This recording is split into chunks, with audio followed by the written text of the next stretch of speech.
the upper room discourse, we have finished chapter 13.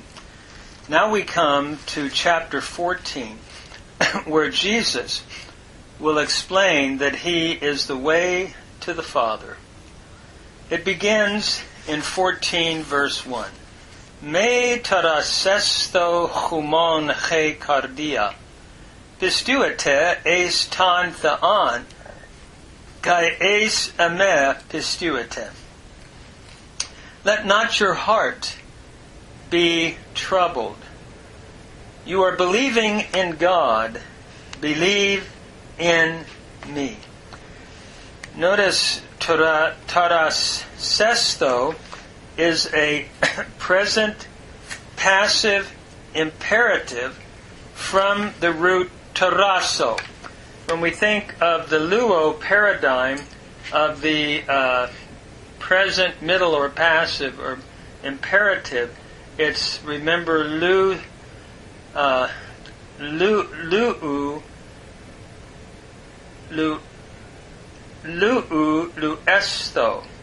luesto son. And so here we have tarasesto. And so that notice with the passive imperative, do not let your heart be troubled.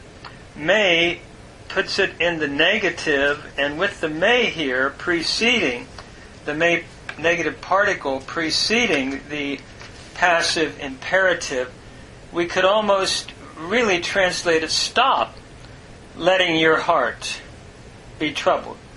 It's looking at that type of a command that Jesus is giving. Notice he cardia. He is the definite article, and cardia is the feminine singular nominative noun, heart. It's where we get the idea of cardiology.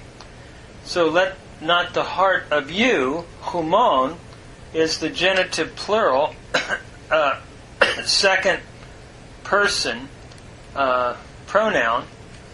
And notice as we think of that declining, it would be seis, su, so, son, and then we go to the plural, humes, humon, humen, humas. And so this is the genitive plural with the own suffix or own ending. So let not the heart of you, looking at all of the disciples, He is encouraging them not to let their hearts be troubled. That is one thing that we need to hear today, in today's troubled world. That Jesus would still say to His disciples, to us today, let not your heart be troubled. He then goes on to say, pistuete, you are believing in God. This could be imperative, but I'm understanding it as a present indicative active, second person plural from pistuo. In other words, they're believing in God. Eis is just the preposition that takes the accusative case, and ton thean is in the accusative, the definite article ton, followed by thean. The on ending is the second declension noun in the accusative case. One of the best ways to learn the system of nouns and their declensions is through the article. And if you think of the article ha, tu, to, ton. Ha is nominative, tu is of thee, to is to or for something, and ton is the direct object of the verb. That's in the singular. And then the plural would be hoi, ton, tois, tus. And so once you learn the declension of the article, you can apply that to the second declension noun that will follow the same if you're looking at the masculine. And of course the feminine article, we saw that in he cardia, would be he, tes, te, tain, Chai, ton, tais, tas. You have your eta and then your A-class vowel in the plural. And so the article is indicative, very important, of the cases, whether it's nominative, in declining it, whether it's genitive, dative, or accusative. And by the way, to decline means to fall away from. So we start with the nominative and we're falling away down to the accusative and so forth. So, but at any rate, tan thean is the accusative followed by ace, which takes the accusative. It's a preposition. So you are believing in God. Also, kai is the conjunction and or also, and I'm understanding this in the assensive use, also or even, eis emet pistuete. In me, believe. In other words, Jesus is saying you are believing in God, then believe what I'm going to say. Again, the implication of His deity. You believe in God, you believe in me in the same way, is the point that he is making. And notice, pistuete is the present indicative active second person plural from pistuo. Again, when we think of this, it's an imperative. Lue, lueto. Luete, lueto-san would be the luo example of the imperative or paradigm. And I'm following that because often in Greek grammar we are taught the paradigm of luo.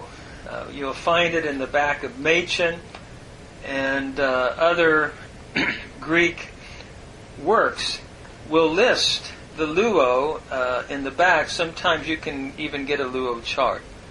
So I'll be referring to that paradigm as we're looking at this. So pistuete is simply your present imperative second person plural from pistuo. So believe in me. Eis is the preposition again, meaning in or into, showing the intensity and direction of belief. Emet. Emet is me.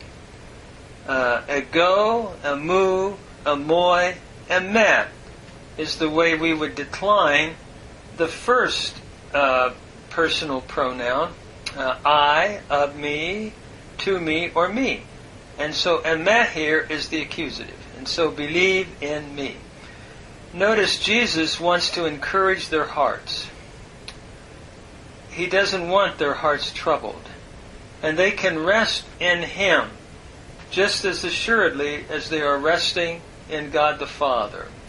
Again, notice the emphasis here on the co-equality of Jesus as the object of belief. Just like believing in God the Father, we must believe in God the Son.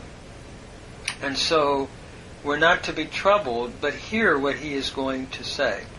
He goes on then in verse 2 and says, Inte oikia tu patras mu, manai palai esin, edeme, epan an chumin chati paruamai, chetoimasai tapan chumin. In the house of my Father are many dwelling places, many rooms. And if not, I would have told you, because I am going to prepare a place for you. Notice in here is the preposition that takes the dative case. Some grammarians would speak of this as a locative use, a location. The dative can cover the locative. Some Greek grammarians of old used to have an 8-case system, including the locative and instrumental and dative in what we now sometimes just call the dative case, and all the usages of the dative case. So I'm just following the dative case here, but with a locative meaning in the in. So an in does take the dative. In the house of my father. Notice te is the feminine definite article, and we had talked about that above in he. He, taste, te, tain, in declining it. And notice it has the circumflex accent with the iota subscript under the eta. This is indicative of the dative case in the feminine dative article here. So in the house, oikia is the dative case from oikia, a feminine noun, first declension noun. And notice it has the little iota subscript underneath the alpha, showing that we're looking at the dative case. So in the house of my father.